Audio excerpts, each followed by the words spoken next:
Programme Shankar भाई चलवा रहे हैं। हाँ, तो जगन्नाथ में हर जगन्नाथ का शंकर भाई बटवाते हैं। शंकर भाई सब प्रसाद का सब कुछ का व्यवस्था वही करते हैं। सबसे प्रणाम करते हैं श्रद्धालु लोग को। आज तक में प्रसाद हम करें, उपचार करें, सभी भाई बहनों को अभिनंदन देते हैं।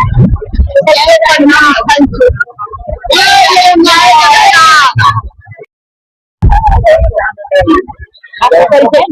मैं पायल अग्रवाल,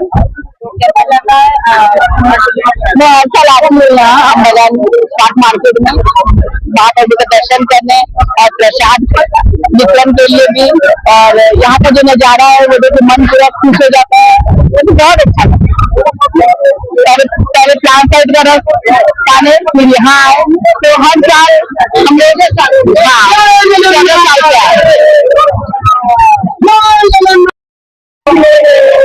हम लोग स्टॉक मार्केट आम सब व्यवसायी 1 वर्ष ए वर्ष मध्य आम सुरगुंडा रथयात्रा आगे दत्तानी भाई मंदिर सहयोग अन्न खेचुड़ी एवं चण सहित विशुद्ध पानी जल व्यवस्था कर देखु तो हजार हजार भक्त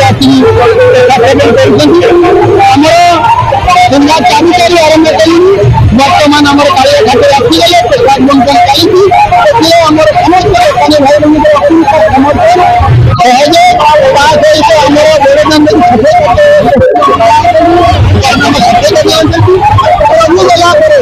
गौरनंदन